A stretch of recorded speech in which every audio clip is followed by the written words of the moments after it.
Mary, prosím, pozrite do kamery a povedzte ľuďom, aké veľmi reálne je peklo.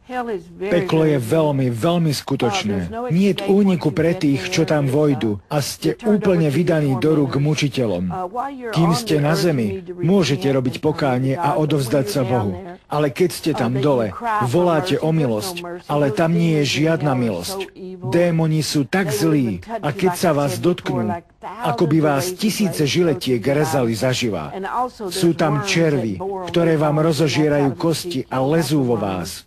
Výkriky mŕtvych sú tak strašné. Nariekajú a lutujú. Keby sme tak počúvali kazateľov, keby sme čítali Bibliu a dali život Ježišovi Kristovi, aby sme neskončili na tomto mieste. Nie je tam žiadna nádej na zmenu a oni to vedia. V ten okamih, ako prejdu bránou pekla, vedia zrazu všetko o tom, že sa minuli s Bohom a okamžite sa stanú veriacimi. Veria v Bibliu, ale neskoro. Porozprávajte mi príbehy nejakých konkrétnych ľudí odtiaľ. Pamätám si zo pár ľudí, ktorí sa rozprávali s Ježišom. Bol tam vysoký muž, presnejšie jeho kostra. Mal v ruke Bibliu a pritom horel. Kázal slovo Božie v pekle a démoni ho bodali, aby zavrel ústa, lebo ich Bohom je Satan. Počúvala som ho a potom som sa obrátila k Ježišovi. Stál tam v telesnej podobe človeka, vždy sa mi zjavoval takto. Plakal a slzy mu tiekli dolu tvárou. Ako ja rozumiem Biblii, bolo to preto, lebo peklo nebolo stvorené pre ľudí, ale pre diabla s jeho démonmi. Je to tak? Medzi ľuďmi sa hovorí, že Boh môže urobiť všetko, ale keď niekto raz zostúpi do pekla, Boh už s tým nemôže urobiť nič. Nemôže ho dostať von. Preto Ježiš plakal. Povedal mi, vylial som svoju krv, aby sem nemuseli ísť. Ale Boh je spravodlivý Boh a musí súdiť spravodlivo. Takže o čom sa rozprávali? Ten človek tam kázal a Ježiš ho pozdravil. Pokoj s tebou. A on otočil kostru k Ježišovi a povedal, Pane, teraz ti robím pokánie a budem už robiť správne veci. Pane, nazýval ho pánom, ak ma dostaneš odtiaľto a dáš mi späť moje telo a viem, že to dokážeš, nebudem mať už predsudky, nebudem viac klamať ani okrádať cirkev. Bol som kazateľom tvojho slova a vpustil som do srdca hriech. Poddal som sa diablovi, robil som s tebou kompromisy a robil som zlé veci. Pane, som tu už veľa rokov a nemôžem zomrieť. Bol odsúdený a horel v pekle.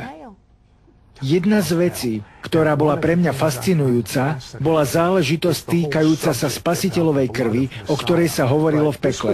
Povedzte mi o tom niečo. Ježiš vždy zdôrazňoval týmto strateným dušiam moc jeho krvi.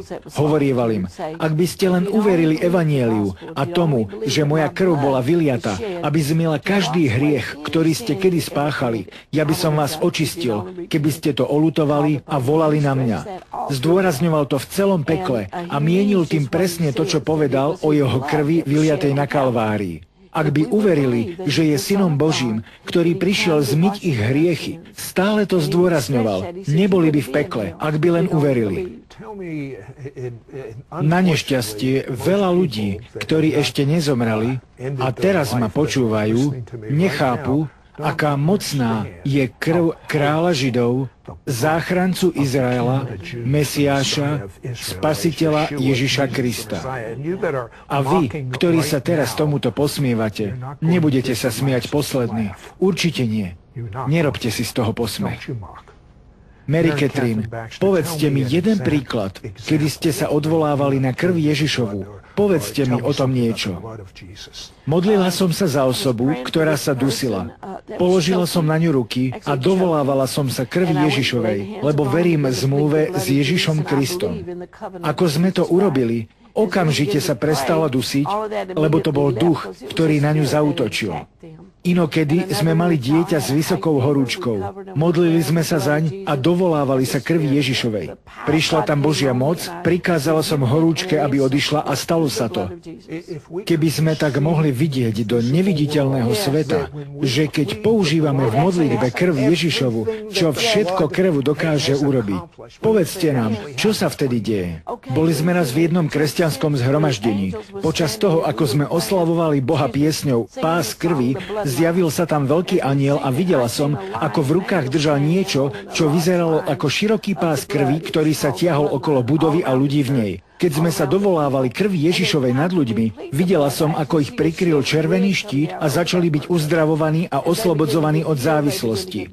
Pri ľuďoch s rakovinou mi niekedy Boh umožní vidieť ju ako tmavú škvrnu, ktorú potom prikryje červená farba a vypáli rakovinu z tela.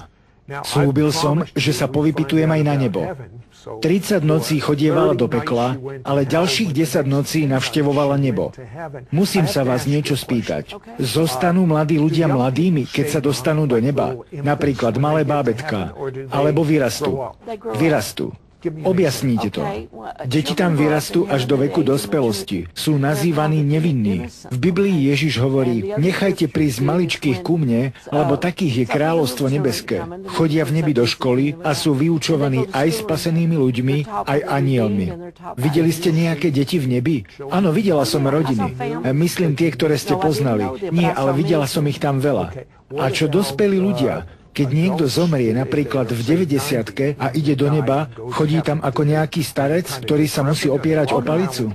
Nie, Boh im tam obnoví telo a tí ľudia potom vyzerajú asi na 33 rokov. Aj keď zomrú storoční a anjel si príde pre nich, kým sa dostanú pred Boha, vyzerajú ako 33-roční. Aká bola v nebi hudba? Znela tam oslavná hudba. Boli tam rozličné typy hudby s rozličnou hlasitosťou. Videla som tam 13 metrov široký klavír, videla som 10 metrov dlhú trúbku, boli tam rozličné typy hudby. Napríklad, ako Biblia popisuje ľudí tancujúcich kolotance, a ja som tam videla ľudí, ktorí tancovali v kruhu na niečo, čo znelo ako talianská hudba. Počula som tam aj židovskú hudbu, všetky možné druhy hudby. Ešte sa vás niečo spýtam.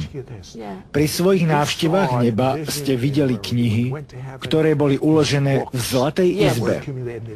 Povedzte mi o nich niečo. V nebi je mnoho miestností s knihami, ale jedna z nich ma obzvlášť zaujala. Boli tam knihy, ktoré Boh chce, aby boli napísané dole na zemi. Takzvané knihy z neba. Boli to knihy so zjavením nadprirodzených vecí, boli tam knihy s proroctvami, knihy s modlitbami. Pripomína mi to človeka, ktorý bol v našom programe. Dostal sa do neba a počul tam piesne, ktoré až po mnohých rokoch boli napísané na zemi. Takže vy hovoríte to isté o knihách, ktoré sú tam pripravené, aby ich niekto napísal tu dole. Áno, je tam tiež pripravený olej pomazania. Čo to znamená?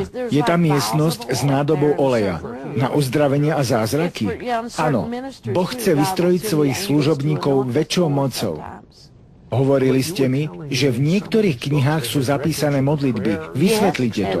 Áno, aj proroctvá.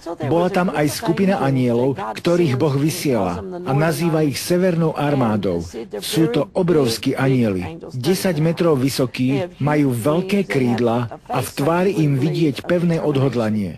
Opásaní sú plamenným mečom väčším ako človek. Každý z nich sedel na obrovskom koni, ktorý mal chrbát široký vyše metra. Keď modlitby veriacich idú k Bohu, najprv ich napíšu do archívu a potom prinesú pred Boží trón. Keď Boh otvára knihy s modlitbami, vychádza z nich dym a vôňa.